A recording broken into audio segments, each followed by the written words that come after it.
하나님 말씀 보겠습니다. 에베소서 5장 8절에서 10절까지의 말씀입니다.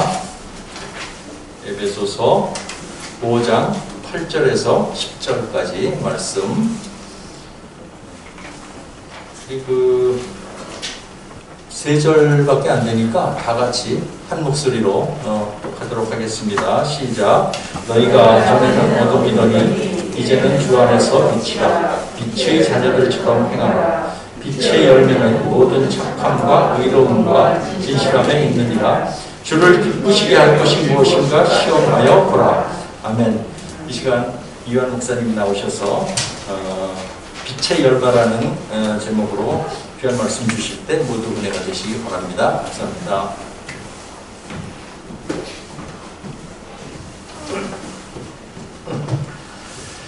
예, 참 이 아름다운 역사의 현장에 제가 와 있다는 게 너무너무 감사합니다. 1부 예배를 또 섬기고 2부 예배를 섬기면서 하나님께서 우리 하늘비전교회를 세우신 뜻이 너무나 확실하구나. 신인 투표를 통해서 이렇게 확인되는 귀한 시간에 이제 와 있음이 얼마나 감사한지 모르겠습니다.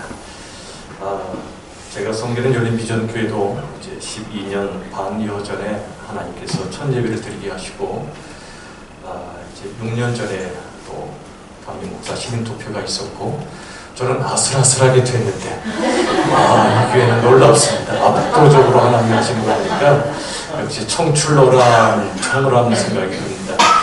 너무너무 감사하고요. 이런 모습 보고 어떻게 감동하지 않을 수가 있겠습니까?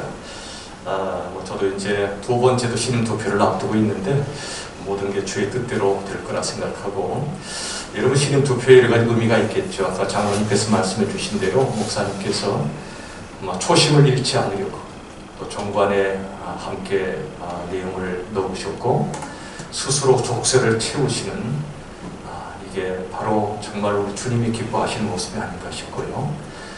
그리고 여러분 교회의 주인이 누구냐의 문제를 신임 투표를 통해서 확인하는 겁니다. 사람이 주인일 수 없습니다. 특별히 목사가 주인일 수 없습니다. 목사는 종입니다. 가끔 이상한 말들이 가끔 들려와요. 여러분 종은 종님입니까? 종놈입니까? 예, 종님 그런 말이 들리는데 그건 말이 안 되는 소리입니다. 종은 종놈이고 그리고 큰 종, 작은 종이란 말도 들려오더라고요. 큰 교회는 목사님은 큰 종, 작은 교회는 작은 종. 말이 돼야 안 돼요? 말도 안 되는 소리입니다. 목회의 성공은 없어요. 그리고 이 땅에 하나님 앞에 종일 뿐이지 큰 종, 작은 종 없습니다. 그래서 신임 투표는 교회 주인이신 첫 번째 주인이신 하나님 예수님의 뜻을 두 번째 주인이신 성도님들을 통해 확인하는 겁니다.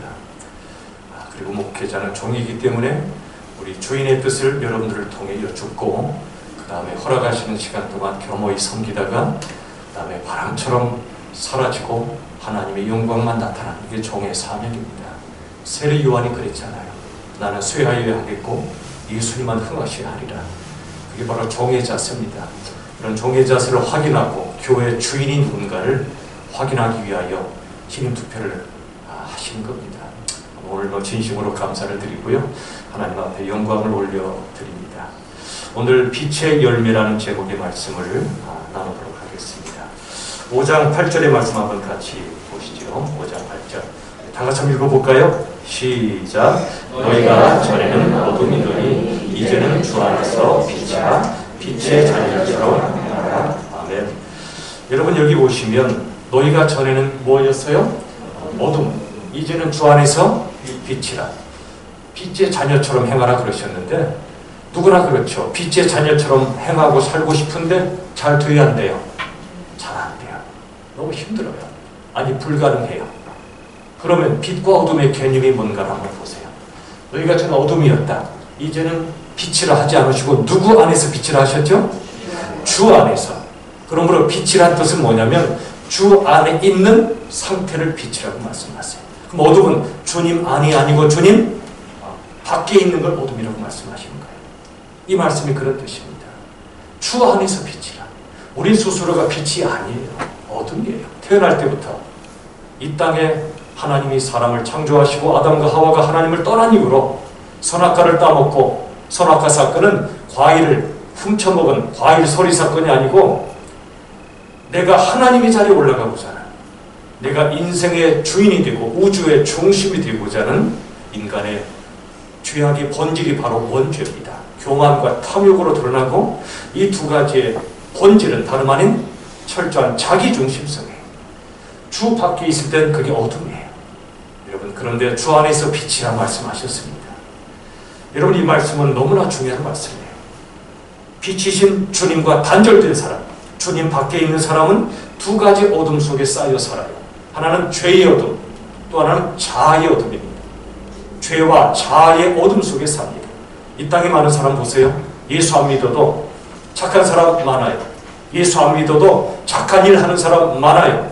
그런데 왜 하나님 그들을 어둠이라 말씀하지요? 아무리 내가 열심히 살고 착한 일 해도 그 중심은 내가 있습니다. 내가 인생의 주인으로 산단 말이죠. 내가 착한 일 했고, 내가 옳은 일 했고. 예수를 믿는다는 믿음은 뭐냐면 내가 사라지는 것. 갈라디아서 2장 10절의 말씀처럼 이제는 내가 사는 것이 아니요 내 안에 누가 사세요?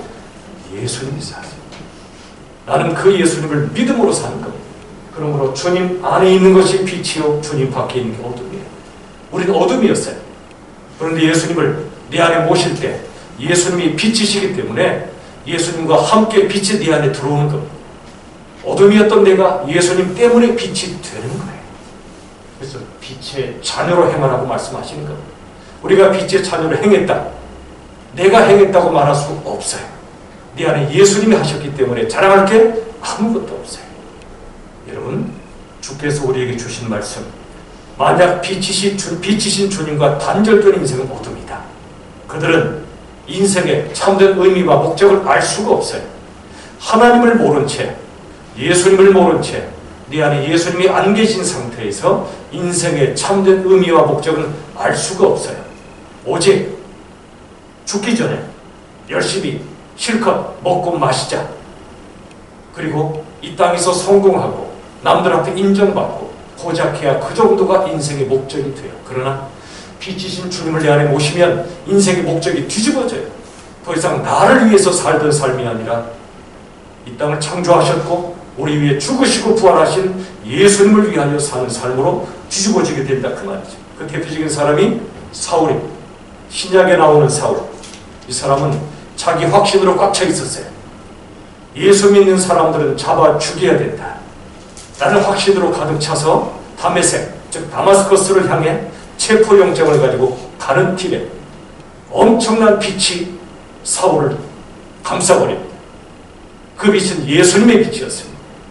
그는 꼬꾸라졌습니다. 그동안엔 내가 빛인 줄 알았는데 내가 어둠이었음을 깨달은 거예요.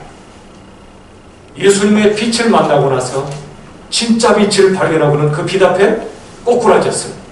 사울은 회심한 것이라기보다는 그 빛 앞에 항복한 것, 꼬꾸라진 겁니다. 그리고 그는 잠시 눈이 어두워지는 고통을 겪습니다. 영적인 눈이 얼마나 어두웠던가를 깨닫습니다. 그리고 다시 눈을 열어주시죠. 육안만이 아니라 영안을 하나님이 열어주십니다. 예수님이 하나님이시며 예수님이 빛이심을 깨닫고 그분 앞에 꼬꾸라집니다. 그리고 그는 바울이 됩니다. 스스로 큰 자였던 그가 스스로 작은 자 바울로 뒤집어집니다. 빛의 사람이 되었습니다. 여러분, 도대체 예수님이 어떤 분이시길래, 예수님의 빛이 어떤 빛이길래 한 사람을 이토록 완전히 변화시킬 수 있을까요? 그 예수님 여러분 진정으로 만나셨나요? 예수님의 빛을 만난 사람은요, 네 안에 어둠을 처절하게 깨닫습니다. 바울이 세월이 흐를수록 자신에 대한 고백이 달라지는 거 아시죠? 고린도전서 15장에서 나는 사도 중에 가장 작은 자라고 고백합니다. 에베소서 3장 가서는 세월이 흐른 후에 고백이 나오죠. 나는 성도 중에 지극히 작은 자보다 더 작은 나라고 말합니다. 그러다가 이 땅을 떠나기 얼마 전 사형수의 마지막 편지가 바로 디모데전서 후서인데 그는 이렇게 고백하죠. 나는 죄인 중에 뭐라고요? 괴수, 죄인 중에 으뜸 죄인이라고. 이 땅에 나보다 더 죄인은 없다고 고백합니다. 왜 그럴까요? 그렇게 복음을 전하고 그렇게 아름다운 하나님의 사람, 왜 죄인 중에 괴수라고 고백할까요? 그의 심령 속에 예수님의 빛이 점점 더 커졌기 때문에 그래요. 주 안에 빛인데 내 안에 계신 예수님의 빛이 커지니까 내 안에 어둠이 더 명확히 드러나는 거예요. 여러분, 젊은 친구들이 보통 환한 대낮에 데이트하기보다 밤에 으슥한 데서 데이트합니다. 왜 그렇죠? 여러 가지 이유가 있겠지만 그 중에 하나는 어슴푸레한 가로등 조명 아래 서로 이뻐 보이거든. 멋있어 보이거든. 내 티와 겉모습이 안 보이거든요. 여러분, 사람은 한눈에 반해야 결혼합니다. 두 눈 뜨고는 절대 결혼 못합니다. 결혼하고 나서는 두 눈 다 뜨니까 그때부터 속았네, 변했네, 뭐가 속고 변해요. 똑같아. 본래 그런 거예요. 몰랐을 뿐이에요. 한눈에 반해야만 결혼이 가능해요. 그리고 결혼 후에 두 눈 다 떴을 때 그때부터 진짜 사랑이 시작되는 거예요. 나에게 절망할 때 믿음이 시작되고요. 상대방에게 절망할 때 사랑이 시작되는 거예요. 두 눈 뜨고 상대방의 모든 것 볼 때, 절망할 때 진짜 사랑이 시작돼요. 여러분, 사람은요 원래 어둠이에요. 어슴푸레한 빛 속에서 서로 사랑한다. 하나님의 빛, 예수님의 환한 빛을 만나게 되면 내 안에 어둠이 적나라하게 드러납니다. 겉은 평온한 바다여도 바다 밑바닥에 해골이 가득한 것처럼 겉으로는 그럴싸하게 보여도 하나님의 빛이 부어지면 인간은 스스로 구원할 가능성이 0.0001%도 없는 철저한 죄인임을 고백하는 사람, 그리고 그 죄로부터 내가 나를 구원할 수 없음을 고백하는 사람, 그래서 나를 위해 죽으시고 부활하신 예수님만이 나를 구원할 수 있는 유일한 구주요 주님이심을 고백하는 사람, 내 어둠을 고백하고 예수님만이 빛이심을 고백하여 그 예수님을 내 안에 영접하는 사람, 그의 이름이 그리스도인 겁니다. 우리가 바로 그런 사람이었지. 예수님 어떤 분이십니까? 우리가 찾지도 않았어요. 그러나 우리를 찾아오신 하나님이세요. 우리가 죄의 늪에, 어둠의 늪에서 허우적될 때 우리 살리시겠다고 십자가에 죽으신 분을 이렇게 말씀하지 않으실까요? 너는 나를 사랑하지 않았지만 나는 너희를 사랑한단다. 너는 나보다 세상을 사랑했지만 나는 너에게 내 모든 사랑을 줄 것이다. 너희들은 나를 묻고 때리고 죽이지만 그 죽음을 통해 나는 너희를 구원할 것이다. 이게 예수님의 마음이에요. 예수님은 인생들을 힘으로 꺾지 않으십니다. 스스로 꺾이십니다. 우리를 이기지 않으십니다. 우리에게 져주십니다. 그리고 죽으십니다. 이를 통해 꺾이시고 지시고 죽으심을 통해 우리를 향한 사랑을 확정하시고 완성하신 분이 예수님이십니다. 예수님 안에 영광의 빛이 바로 그 빛이에요. 여러분, 저는 옛날에 예수 처음 믿을 때는 부활은 영광인 걸 알았어요. 그런데 십자가가 영광인 걸 몰랐어요. 또 세월이 지납니다. 부활도 영광이지만 십자가가 영광인 걸 깨닫기 시작했어요. 백신은 3차까지 맞았습니다. 기침에도 걱정하지 말았습니다. 우리 장모님께서 마스크 벗고 설교하라 그러는데 강동구에서 왔기 때문에 마스크 끼고 합니다. 이것도 있지만 어쨌든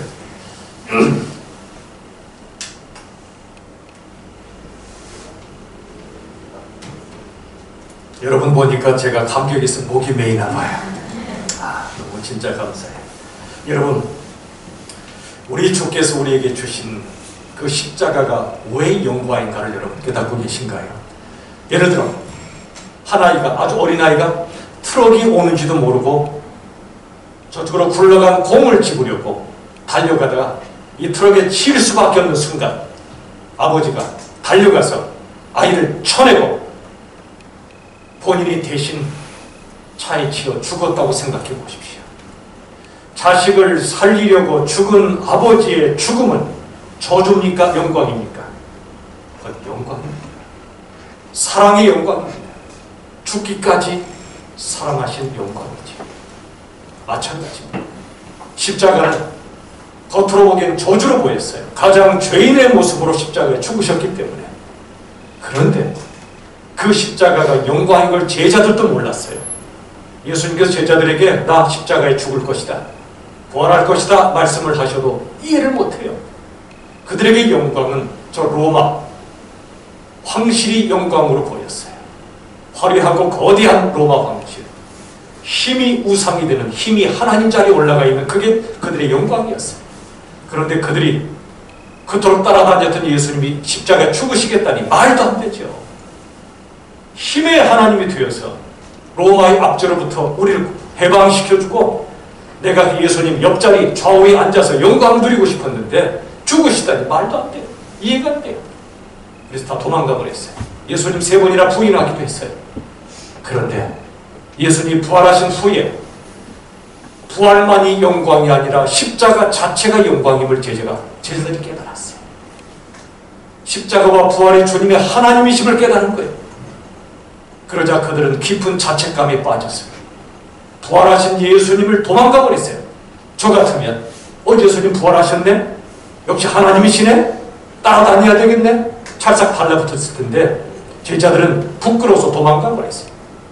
생업의 현장으로 갈릴리 바다로 도망간 예수님이 찾아가시니 생선 바베큐를 해주시며 네가 나 사랑하니? 베드로에게 사랑의 사명, 목양의 사명을 회복시켜 주십니다. 여러분, 십자가가 영광임을 여러분 깊이 인식하고 계신가요? 이걸 아시는 분만 내 삶을 주께 드립니다. 예수님 걸어가신 십자가 길을 함께 따라갑니다. 십자가가 영광입니까? 우리 예수님, 그 영광의 빛을 우리에게 부어주신 분이세요. 그 빛이신 예수님은 내 안에 들어오실 때 우리가 빛이 됩니다. 그래서 우리는 빛의 자녀처럼 살기 시작합니다. 여러분, 빛의 자녀라는 신분이 얼마나 영광스러운 길인가를 여러분 많이 느끼고 계신가요? 오늘 본문의 바로 앞에 에베소서 5장 4절과 6절은 이렇게 말씀하세요. 누추하고 더러운 말 하지 마라. 헛되고 어리석은 말 하지 마라. 마치 언어 생활 세미나 하듯이 말씀하시는데 이것은 도덕, 윤리, 율법의 말씀이 아니에요.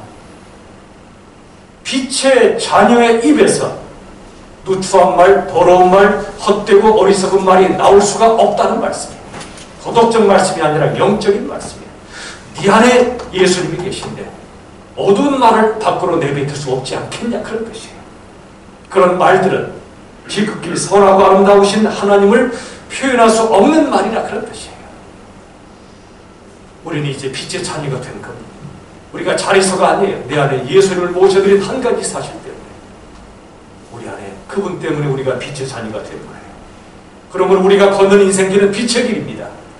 더러운 길이 아니라 깨끗한 길이요, 증오의 길이 아니라 사랑의 길이요, 죽음의 길이 아니라 생명의 길입니다. 이 세상, 주님 밖에 세상은 어떻게 삽니까? 서로 비교합니다. 큰 집 사네, 작은 집 사네, 연봉이 얼마네, 외적 조건이 어떠한가에 따라 서로 비교합니다. 열등감, 우월감으로 꽉 차 있습니다. 경쟁합니다.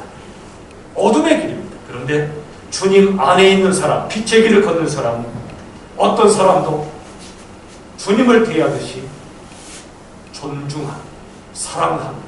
죄인도 용서합니다. 화해, 이게 빛의 길입니다.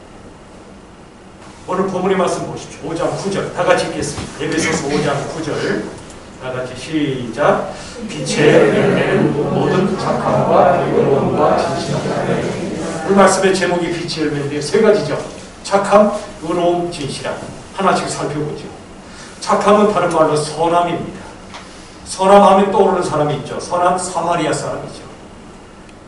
강도만다 피 흘리던 사람 죽어갑니다.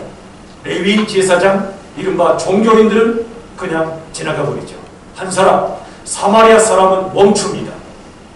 그의 피 흘리는 모습을 봅니다. 불쌍한 마음이 듭니다. 구체적으로 내 돈을 들여 그를 섬기고 살립니다. 이게 바로 선함이라는 뜻입니다. 선함. 사마리아 사람, 역사적으로 천대를 받았던 사람들이죠. 옛날에 아수르에게 정복당해서 피가 섞임으로 사마리아 사람들은 다른 유대인들에게 그야말로 개 취급받았던 사람들입니다. 인간 대접 못 받았던 고통을 겪었던 사마리아 사람, 그가 강도만다 죽어가는 사람을, 그 고통을 살펴주는 그게 선함이에요. 내가 고통당한 만큼 고통당한 사람의 고통을 아는 법입니다. 선함, 이게 착함이에요. 착함의 뜻이 뭘까요? 한번 저를 따라 고백할까요? 고통받는 사람의 고통을 줄여주고 없애주는 사람이다. 이게 선함이란 말의 뜻이에요. 그저 저 사람 착하다, 이게 아니고요. 여러분, 착한 생각을 하지만 나쁜 삶을 사는 사람들이 너무나 많아요. 생각도 귀하지만 생각만으로 안 돼요. 선함이란 마음속의 상태도 포함하지만 더 구체적으로 고통받는 사람을 만나면 그의 고통을 줄여주고 없애주는 사랑이 바로 착함이에요. 선함. 두 번째, 빛을 내는 의로움이죠. 착함은 의로움. 의로움이 뭘까요? 저 사람 옳게 살아, 의로워, 그런 개념일까요? 아니에요.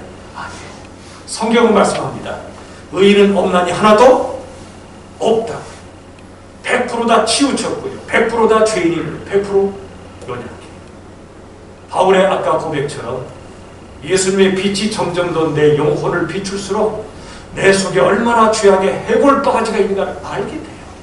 그 죄를 내가 이길 길이 없어요. 내가 이길 수 있으면 예수님 안 오셔도 돼. 십자가 안 죽으셔도 돼.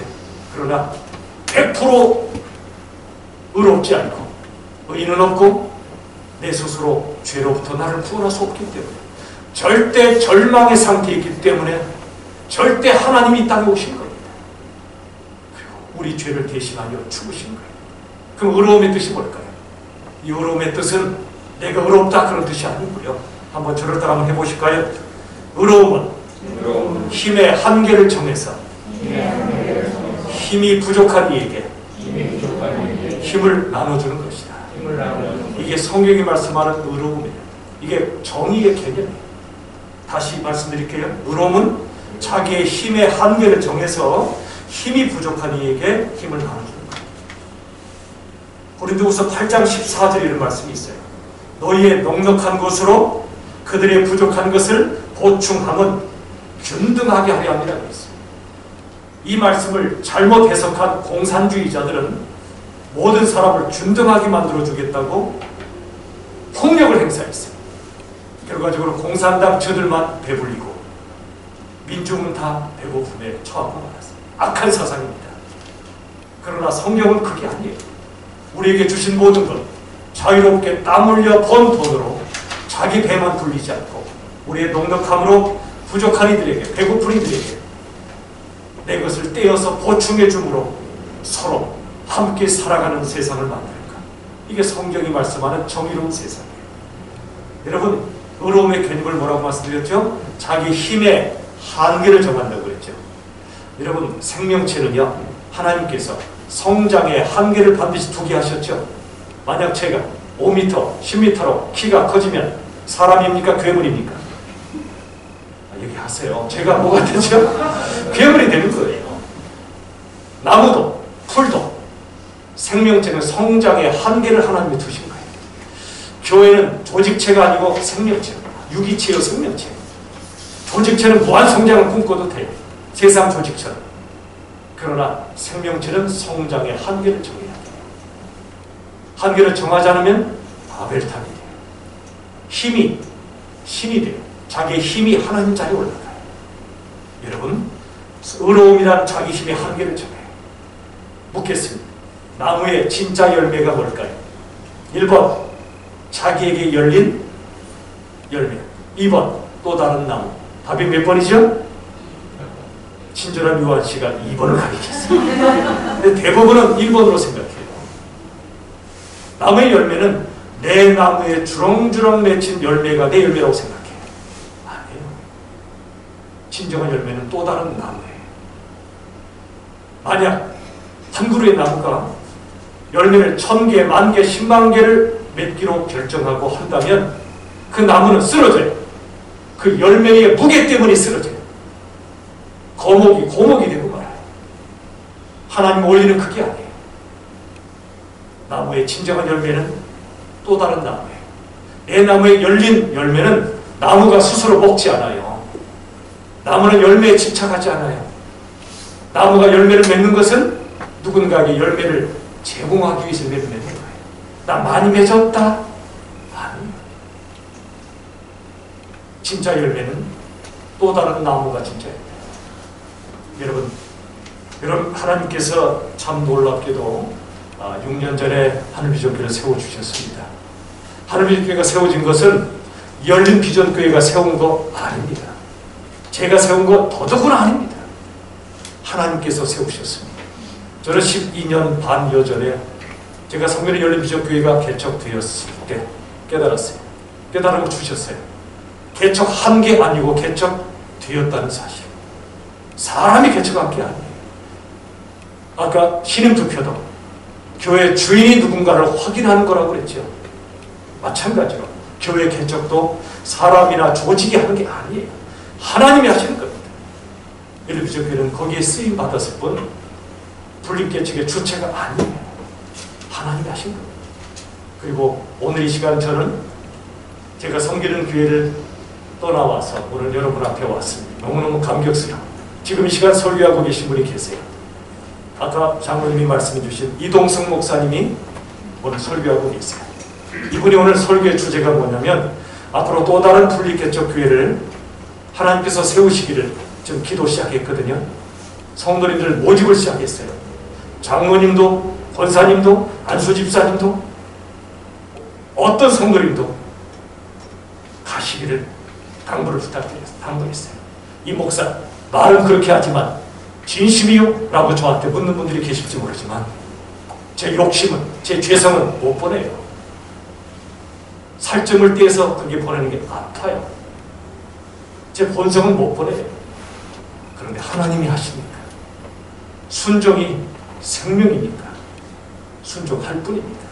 그리고 이 이동성 목사님이 이제 한 교회를 섬기시기 위하여 하나님께 오래전부터 기도하고 받은 방향성을 오늘 말씀을 통해 전하고 계실 거예요. 그 말씀의 핵심이 뭐냐면 희년 공동체입니다. 여러분 희년이 뭐죠? 구약에 7년마다 안식년이 있죠. 땅이든 무엇이든 그 7년 안식년이 7번 반복되면 77에 49, 그 다음 해 50년째 그때 희년이라 부릅니다. 기쁠 희, 기쁨의 해입니다. 희년. 이때는 돈이 없어서 남의 집에 종살이 하던 사람이 해방되고 가족의 품으로 돌아갑니다. 그리고 돈이 없어 빚을 냈던 사람들에게 그 빚을 탕감해주는 그 해가 희년입니다. 한마디로 말하면 같이 울고 같이 웃고 같이 기도로 승리하는 진정한 공동체가 바로 희년입니다. 희년 공동체와 같은 교회를 세워달라 기도하며 오늘 그 말씀을 전하고 계실 거예요. 여러분 의로움의 뜻이 바로 그거란 말입니다. 힘의 한계를 정해서 힘이 부족한 이에게 힘을 나눠주는 것. 이게 분립개척의 뜻입니다. 힘의 한계를 정한다는 뜻은 교회의 성장의 한계를 정한다는 말이에요. 한계를 정하지 않으면 무한성장을 꿈꾸면 괴물이 되기 때문에 목사부터 괴물이 돼요. 교회도 괴물교회가 돼요. 오해하지 마세요. 큰 교회는 다 나쁘다, 작은 교회는 다 좋다, 그런 뜻이 아니에요. 하나님 앞에 교회는 크고 작음이 없어요. 용량이 있을 뿐이에요. 저는 용량이 작은 목사예요. 하나님이 제게 주신 사명은 경영자가 아니라 목자입니다. 목자는 양을 알아야 돼요. 속속들이 알아야 돼요.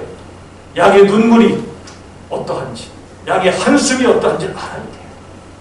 그런데 언제부턴가 제가 섬기는 교회도 큰 교회일까요? 작은 교회일까요? 제가 섬기는 교회. 엉터리 같은 질문을 한 거죠. 이런 엉터리 같은 질문을 이렇게 얘기하세요.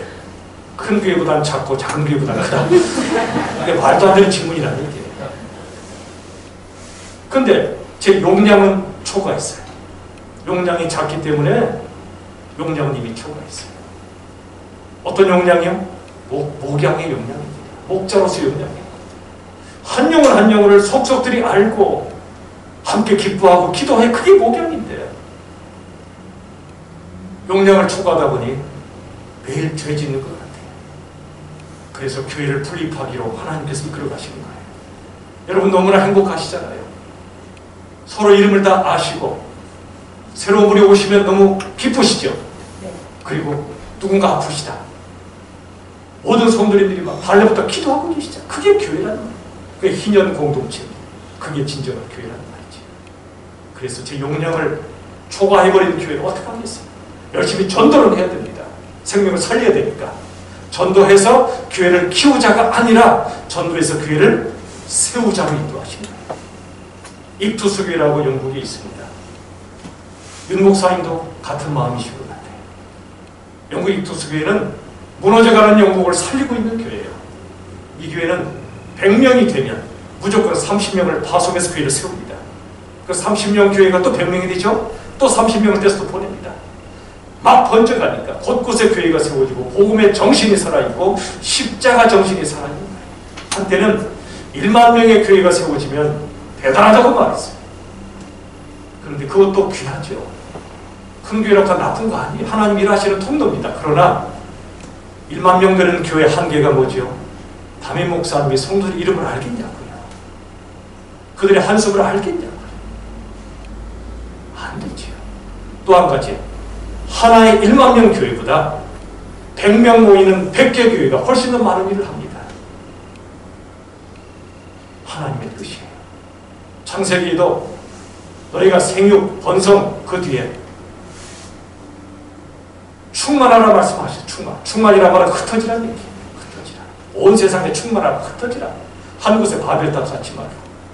예수님 역시 너희는 가라, 제자로 삼으라 그랬어요. 땅끝까지 증인이 되라. 땅끝까지 가라 그러셨지 한 곳에 아성을 쌓지 말라고 하셨어요. 그게 어려움이에요. 자기 힘의 한계를 정해서 힘이 부족한 이에게 힘을 나눠줍니다. 저는 얼마 전에 아마 윤 목사님께서 온수교회 다녀오셨다고 들었습니다. 쿠로그 온수교회. 그 교회도 분리개척을 결의하고 하려고 하는데 해본 적이 없으니까 하늘비전교회 소식을 들으신 거예요. 아름다운 열매를 맺고 계신 여러분들의 소식 들으시고 윤 목사님 초청해서 말씀을 나누셨고 너무너무 귀한 은혜를 받으셨다고 해요. 그리고 도전을 주셔서 그분들이 분리개척하기로 하셨대요. 얼마나 감사한지. 저는 하늘비전교회가 세워질 때 신신당부했던 게 뭐였냐면 윤 목사님 제발 가까운 데 해주십시오. 교회를. 그래야 마음껏 따라가시니까. 지금 너무 멀어요. 오늘 여기 오는데 시간이 생각보다 너무 그렇다 멀더라. 이번에 이동성 목사님 부탁드렸어요. 제발 가까운 데 해달라. 도저히 안 되면 우리 교회 남는 공간을 시작하시거든요. 그래도 좋다고 했어요. 기도하고 있어요. 여러분 기도해 주세요. 처음에 윤 목사님, 김장로님 여러분들이 분리개척 하실 때 MOU를 체결했거든요. 서로 약속을 했어요. 뭐냐면 세 번째 교회는 두 교회가 힘을 합해서 세우기로. 그래서 포천에 예수사람교회 세워질 때 여러분들의 헌신과 제가 성기령교회 헌신이 합해져 세워졌잖아요. 그리고 네 번째 교회가 지금 태동하고 있어요. 주보를 제가 보니까 깜짝 놀랐는데요. 마지막 날에 열린비전교회 새로 분리개척 기도가 세울 때 너무너무 감사하긴 한데 열린비전교회라고 쓰지 마시고 하늘비전교회 앤드 그리고 작은 글씨로 열린비전교회 써주세요. 남의 일 하는 걸 여러분이 기도하시는 게 아니고 우리 물론 여러분이 사람이 파송되시면 좋고 혹시 그게 아니어도 물질로 섬겨주시고 또 물질이 아니어도 기도로 섬겨주시면 돼요. 아시겠죠? 하늘비전교회 앤드 작은 글씨로 열린비전교회. 새로운 교회가 하나님이 세우실 텐데 함께 기도하는 건 영광이죠. 그래서 네 번째 교회는 포천의 예수사랑교회까지 세 교회가 기도로 모아져서 세우실 겁니다. 얼마 전에 윤 목사님 모시고 지정문 전사님 아시죠? 모시고 포천에 갔어요. 같이 거기 최강명 목사님과 함께 기도하고 이제 앞으로 하나님이 세우실 새로운 교회, 아직 이름도 없지만 그 교회를 위해 기도하기로 했어요. 교회는 돈으로 세우는 거 아닙니다. 예수님의 보혈로 세워주는 줄로 믿습니다. 예수님의 십자가의 능력으로 세우시는 겁니다. 우리는 거기에 동참할 뿐이지. 여러분, 마지막 세 번째가 진실함이에요. 진실함은 이런 뜻인 것 같아요. 말씀의 진리에 기초하여 가지는 진실된 마음. 내가 진실해도 말씀의 진리의 터 위에 있지 않으면 그건 진실하지 못해요. 말씀의 터 위에, 진리의 터 위에 세워져 있는 진실된 마음이 진실하네요. 제가 좀 좋아하는 과일인지 야채인지 토마토입니다. 아시죠? 토마토 시작과 끝이 같잖아요. 토마토 시작과 끝이 같은 걸 신실함이라고 해요. 신실함. 두 번째, 토마토는 겉과 속이 색깔이 같아. 이걸 진실함이라고 말해요. 시작과 끝이 같고 겉과 속이 같은. 그래서 토마토를 존경하고 사람이 먹어주는 방식으로 사랑을 실천하고 있어요. 토마토만 우리도 진실함을 하나님이 원하세요. 진실함. 이 하늘비전 교회가 세워질 때 유 목사님께서 이렇게 말씀하시더라고요. 세상적 어떤 화려한 프로그램 그런 것보다 하나님의 말씀 위에 교회가 세워지고 성도님들께서 그 말씀이 내 속에 들어와 나를 통치하고 다스려서 내가 말씀에 순종하는 그 삶을 통해 예수님이 드러나시는 그런 교회를 꿈꾸고 계시다고 그러더라고요. 얼마나 감사한지 몰라요. 진실함. 우리 유 목사님처럼 진실한 분 제가 본 적이 없어요. 너무너무 감사해요. 일방적으로 제가 쫓아다녔어요. 모르시죠? 옛날 유 목사 다른 교회에 계실 때부터 제가 섬기던 다른 교회 추천해가지고 이분 좀 모시자고 했는데 유 목사님이 오고는 싶으셨대. 그런데 그 교회에 대한 책임 때문에 못 오시더라고요. 참 진실한 분. 그리고 또 다른 교회에서 또 함께 동역을 해서 제가 짝사랑 많이 해서 모르시죠? 계속 제가 같이 하자고 모시고 싶다. 나중에 다 주막을해서 오셨어요. 동역했어요.